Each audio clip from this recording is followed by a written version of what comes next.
Roger made a smooth transition into life after baseball as he focused on running a beer distributorship in Florida.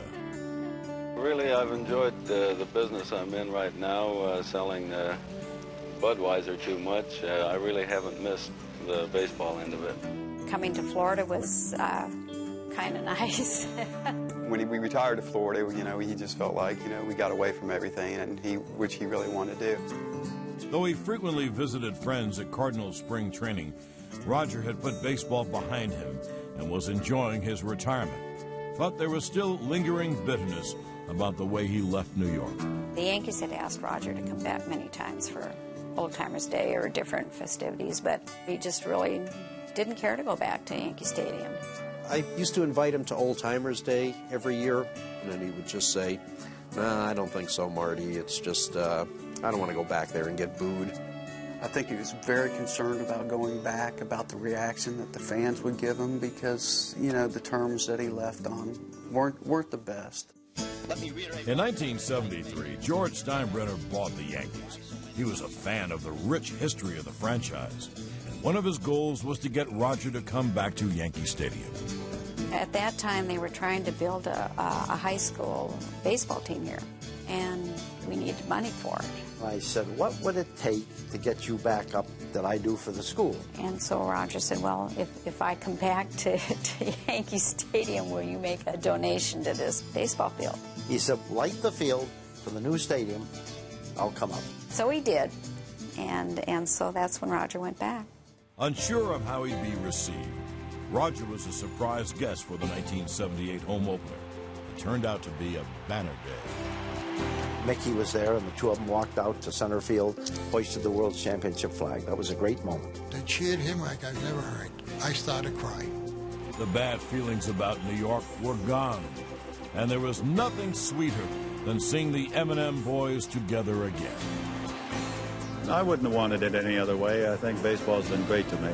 It was a relief off of Roger, because he really wanted to come back. All of the weight that he had carried from 1961 on seemed finally to go. Roger then became a fixture at Yankee Old Timers games. It was almost as if he'd never left. When he went back to Yankee Stadium and hung around with the guys, you could just tell that he was proud to be a Yankee.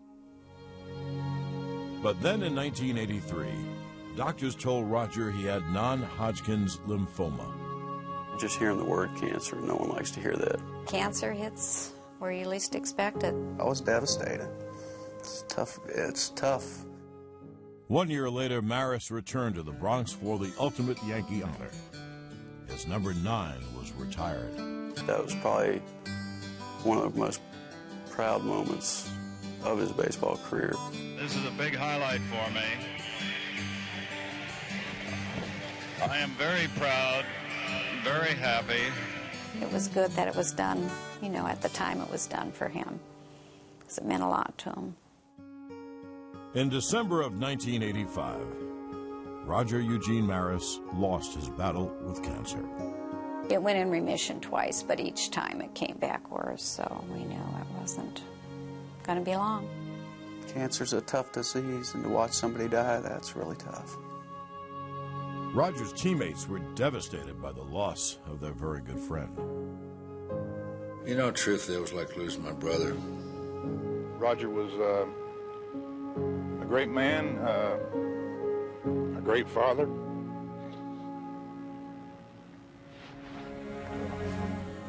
I knew I'd do that.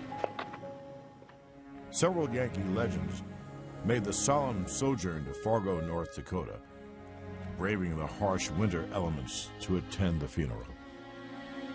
Fargo, North Dakota, it's way up there in the north, and not a lot of people go to North Dakota, but to be able to see all these people converge on one small town in North Dakota to pay their last respects to him, it's pretty emotional.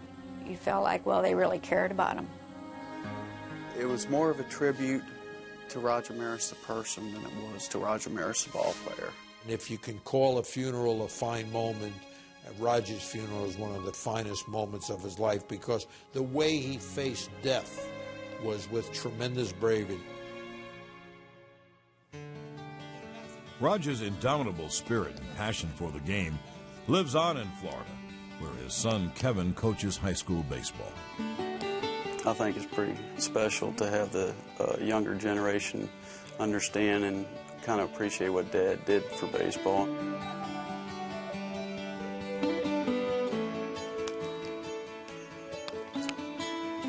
It's special, you know, to be able to play on a field, your father's name's on it. I remember me and Dad and my brothers laying saw it on that field. Hey, throw it through the shortstop's head now. I'll have kids come up to the park and recognize the name. They'll come up and ask if that's my father. And it is nice to see the young kids know who Dad was.